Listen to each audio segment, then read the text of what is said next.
Okay, so I just watched this guy on TikTok. British accent, talking about his morning routine. Perfect grammar, perfect flow. And I looked down at my coffee and thought, I'll never sound like that. Mark, you just described the exact moment I have almost every day. Really? Every English learner does. You scroll, you watch a native speaker, and suddenly your own English feels smaller, slower, not good enough. Exactly. And then 5 minutes later, my colleague asked me something and I completely freeze. Like my brain just went, well, compared to that guy, why even try? Welcome back to Talk Better English. I'm Sarah. And I'm Mark. And today we're talking about something that might be quietly killing your progress. Comparing yourself to native speakers. Because here's the thing. It's not that your English is bad. It's that you're comparing yourself to the wrong standard. What do you mean, wrong standard? Think about it. A native speaker has had, 20, 30, 40 years of daily practice. You're comparing your month 3 to their year 30. Okay, when you say it like that, it sounds a little unfair. It is unfair.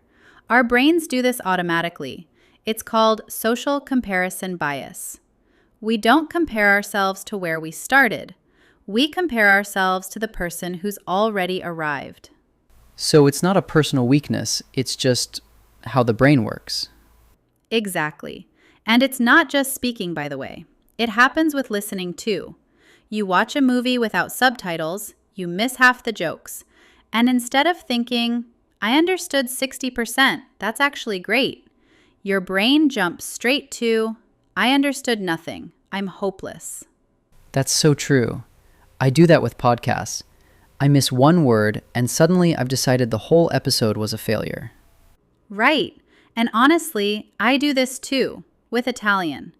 I've been learning for 2 years and I still watch native Italian speakers and think, I'll never get there. Wait, you're learning Italian? A little bit, yes. And it reminded me exactly how this feels from the other side. So this isn't just something we teach, it's something we live too. All right, I need this answer. Genuinely. What do we compare ourselves to instead?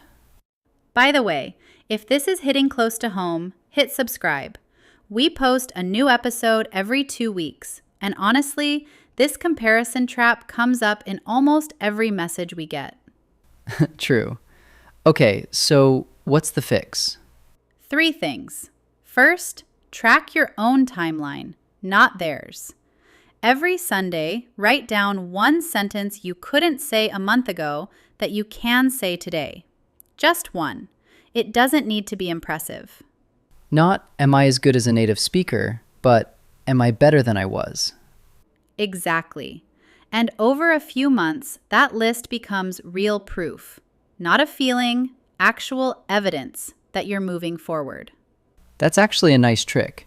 It turns, I'm not good enough, into something you can literally hold in your hand, a list on paper. Exactly. And that matters more than people think. Comparison feelings are vague. I'm bad at this. But a list of real sentences is specific. And your brain trusts specific evidence a lot more than a vague feeling. Okay, what's the second thing? Change who you're watching.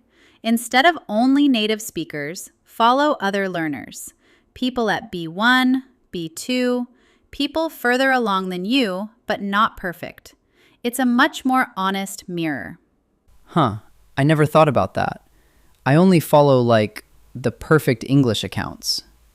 And that's a trap, because you're only ever seeing the finish line, never the process.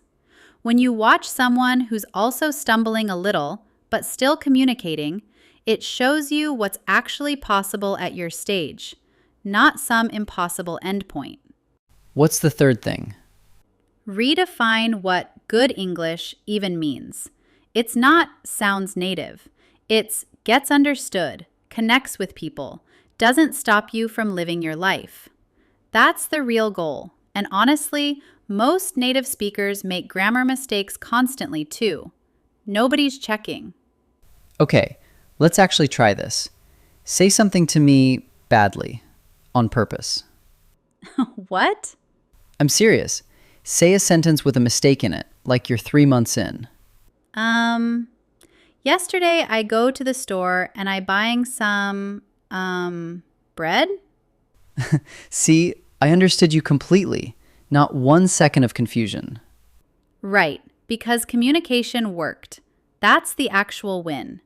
Your turn now. Say something in Italian, badly. Oh no. Um, io andare al negozio ieri? See? I understood exactly what you meant. Past, future, doesn't matter. The message landed. Okay, that actually felt kind of freeing. That's the point. Perfection was never the goal. Being understood was. So if I catch myself scrolling and comparing again, Close the app. Open your notes. Write down one sentence you can say today that you couldn't say last month. I like that a lot more than doom scrolling native speakers at 11 p.m. Same. Okay, quick recap, because this one's important. Compare yourself to your own past, not to native speakers. Track it with one sentence a week. Follow real learners, not just the perfect English accounts. And redefine success as understood, not perfect. And honestly, just naming the bias helps. Next time you freeze after watching someone perfect, you can say, oh, that's just my brain doing the comparison thing again, instead of, I'm just not good at this. Exactly. It stops being a verdict on who you are, and it becomes just a glitch to notice and move past. So, question for the comments. Who do you usually compare yourself to when you speak English? A native speaker? A friend? Yourself a year ago? Write it below. We read every single comment. And if you want, tell us one sentence you couldn't say a month ago. We'd genuinely love to see it. See you in 2 weeks for the next episode. Talk better. Live better.